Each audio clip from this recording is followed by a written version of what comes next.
특검은 압수수색 영장을 청와대 관계자들에게 제시하였으나 불승인 사유서를 제출받았습니다. 특검이 청와대 압수수색 불발과 관련해 모든 방안을 검토하고 있다고 밝혔습니다. 특검 수사의 활용점정이 될 박근혜 대통령에 대한 대면 조사가 이번 주 후반에 예정돼 있습니다. 대통령 대면 조사에 대해서는 특검 입장에서는 필요하다는 입장입니다.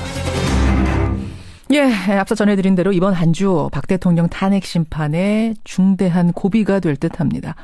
우선 대통령 대면 조사 과연 이루어질 건가? 이루어진다면 어떤 방식이 될까? 이게 주목되고요. 또 하나는 청와대 압수수색이죠. 지난 금요일에는 무산이 됐는데 이번 주에 다시 시도가 될지 이것도 지켜봐야 됩니다. 이 두 가지 사안 모두 청와대의 입장이 변수인데요. 그래서 청와대 민정수석을 지낸 더불어민주당 전해철 최고위원 연결해보겠습니다. 전 최고위원님 안녕하세요. 예, 안녕하세요. 일단 박 대통령 대면 조사는 이번 주에 그것도 청와대 경내에서 이루어질 가능성이 아주 크다 이렇게 나오네요. 예. 일단은 그 압수수색을 박근혜 대통령이 거부해서 그동안 약속했던 특검 수사에 성실히 임하겠다라는 것을 지키지 않은 것은 사실인데요.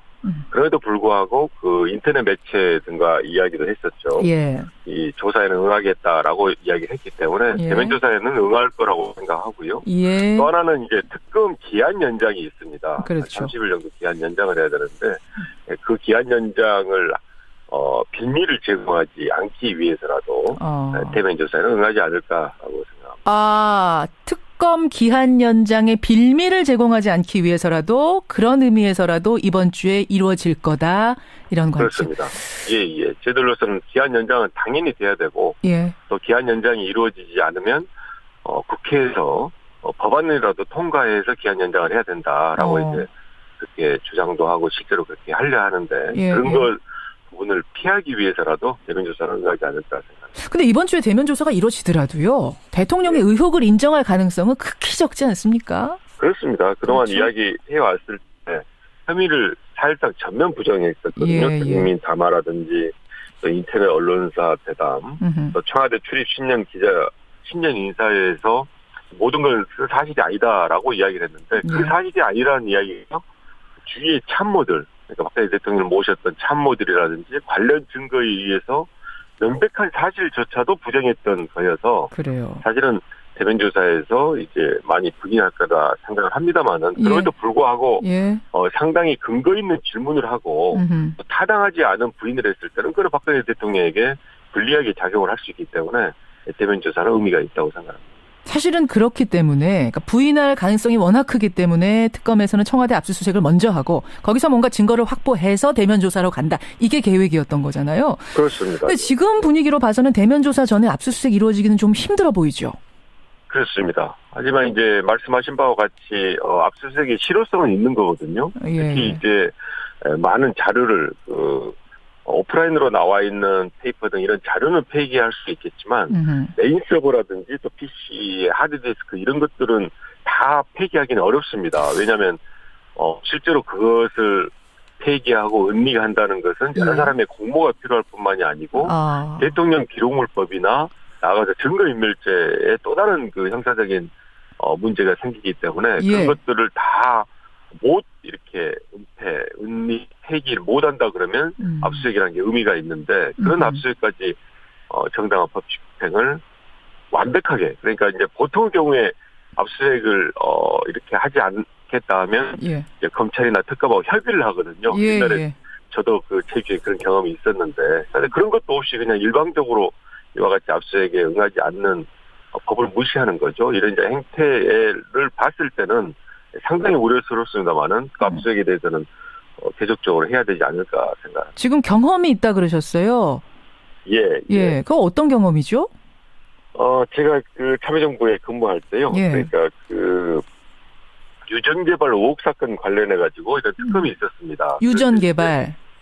그럴 때 거기에 대해서 그러니까 이제 압수수색을 어떻게 하냐라는 것에 대해서 이제 물론 들어와서 바로 할 수도 있고 그러면서 상당 부분 그런 것들을 지적하고 또 거기에 대해서 구체적으로 제시하면 거기에 대해서 응해서 형식은 임무 제출이지만 사실상 압수수색에 다 이제 실효성이 있게 하는 그런 방법도 있다는 말씀을 드리는 겁니다. 이미 제출 지금 그러니까 정 안 되면 이미 제출이라도 받겠다 뭐 이런 건데 예. 이미 제출하는 것과 직접 들어가서 압수수색 구석구석 하는 거하고는 차이가 크지 않나요?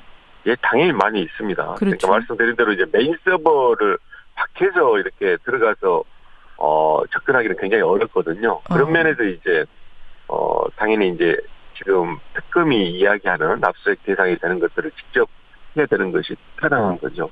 그 특검팀이 들어갔을 때 말이죠. 들어갈 수 있다 치면 들어갔을 때 가장 유심히 압수수색을 해야 되는 진짜 말씀하신 지금 메인 서버가 있을 테고 그건 말고도 이번 사안을 쭉 지켜봤을 때 그리고 청와대 외부 사람은 모르지만 내부에서는 이 지점이 굉장히 중요합니다. 여기 들여다보세요. 중요합니다 하는 포인트가 있다면 스팟이 있다면. 그런 것보다는 이제 일단 장소 관련해서는 현재 문제가 되고 있는 예. 비서실장실이라든지 민정수석실, 정책조정수석실 등을 부속실 등을 봐야 될 것 같고요.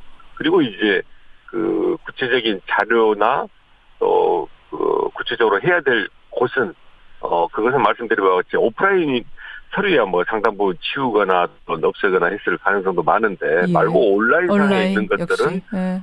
이미 다 남아 있을 가능성이 알겠습니다. 많이 있고. 공모가 필요한 부분들은 결국 하지 못했을 거다. 증거이면 못했을 거다. 그런 부분들을 반드시 체크해야 된다. 그 말씀이세요. 근데 이게 그렇습니다. 지금 우리가 지금 나누고 있는 이야기들이 일단 들어가야 이루어지는 거거든요. 예. 청와대에서는 군사상 비밀을 요하는 장소가 다수 산재해 있기 때문에 특검이 들어오고 싶다고 해서 청와대가 들어올 수 있는 곳이 아니다. 우리는 승낙 못한다. 이 논리입니다. 어떻게 보세요? 그 군사적 필요성 여부를 이제 이야기하는 형사성법 110조라든지 또 예. 111조를 근거로 되는 건데요. 그 2항에 보면 뭐라고 또 되어 있냐면 국가의 중대한 이익을 해야 하는 경우를 제외하고는 승낙을 거부하지 못한다라고 공이 이야기가 되고 있습니다. 국가의 중대한 이익을 해하는 경우 말고는 승낙 거부해서는 안 된다. 그렇습니다. 예. 그런데 이것이 지금 국가의 중대한 이익을 해야 하는 경우라고 보기는 어려운 거거든요.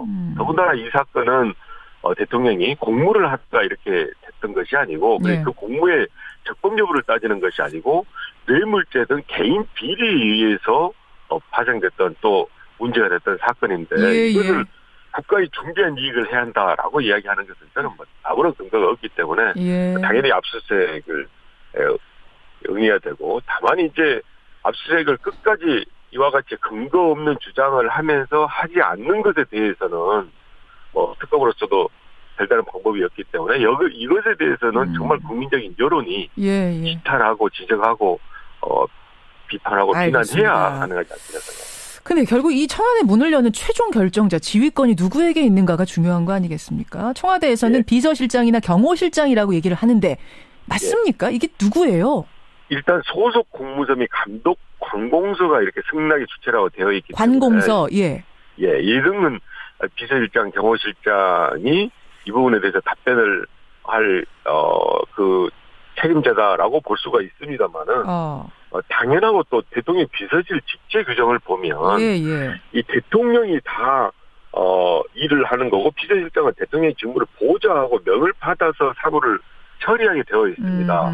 그런 면에서 대통령이 최종적으로 결정하고 지시하고 대통령의 명에 따르는 것이 비서실장이나 경호실장이 할 일이기 때문에 현재 황교안 총리 권한대행이 대통령의 역할을 대행하고 있다 그러면 당연히 그 최종적인 결정은 황교안 총리 권한대행이 할 수 있다고 생각합니다. 그런 면에서 황교안 대행이 이거에 대한 정확한 입장을 이야기하지 않고 다만 청와대에 대변하는 이야기, 청와대가 관련 법령에 따라 압수수색에 응하지 않은 것으로 알고 있다 등의 이야기를 하는 것은 무책임한 이야기고요. 최종적인 결정과 판단은 황교안 총리 권한대행이 된다라고 생각합니다. 근데 지금 황 권한대행은 내가 개입할 문제가 아니라는 거예요. 내 권한이 아니라는 겁니다.